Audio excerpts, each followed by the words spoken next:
Alright, so this is my typical service seg that I use for high and low voltage. I keep everything in a bag where it's separated. This gives me the ability to know where my tools are and it's at hand when I need it. Right. I'll go through the screwdrivers. What I say should be almost at every toolbox or tool bag is your typical Phillips head and your flathead. I prefer what electricians use. This gives you a rubber grip. You have added features where you could bend wire for light switches and outlets.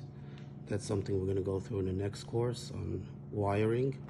So this is typical to have in your bag. This is something that pros will use. This is when we're working with high voltage. So this is insulated. It gives me a Phillips and flathead option. Again, more on the professional end. Then I'll go and have the same in smaller versions where you typically come across, again, when you're doing electrical work. Every electrician will like a screwdriver that they could abuse.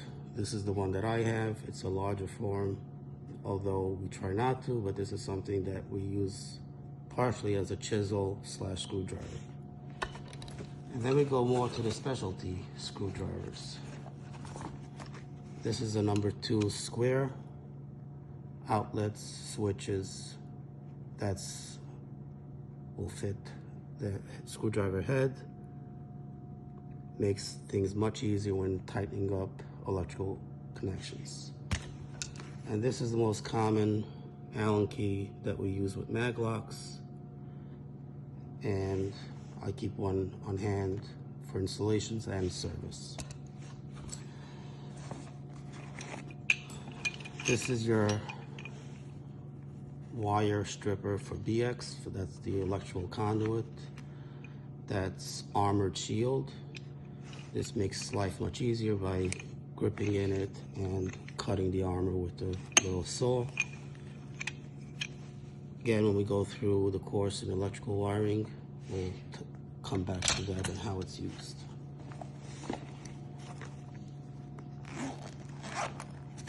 A meter, a multimeter, which will give you your readings for your amperage, your loads, your voltage.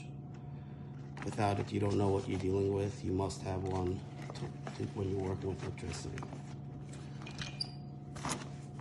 We also have a non-contact. This will give you a reading whether or not a wire is energized or not. It's good when you're working on outlets, light fixtures. It will give you a reading without having to physically touch the shield of the wire. You could just use this a non-contact. Again, we'll get back to that. And then we're going to go into, typically, when you think of a hammer, you think of something that looks more a hammer. Hit the nail, use the claw to pull out the nail. When you're putting together furniture or you're dealing with things that need to be persuaded, you'd rather have a mechanic's hammer which has a rubber side and a plastic side, where you're going to create less damage to the item you're trying to persuade in place.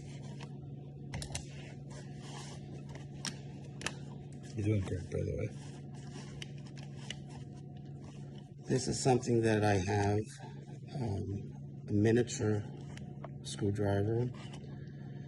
Although we have all the other screwdrivers, sometimes there are spots that are tight that you need to reach in, that you don't have the space for a normal size screwdriver. This gives you the ability to shorten the screwdriver or extend it to get into spots that are not as wide as normal. Plus this has other heads with it, which is great when you're doing different size screws. You have the option to pick out the size that you're working with. Again,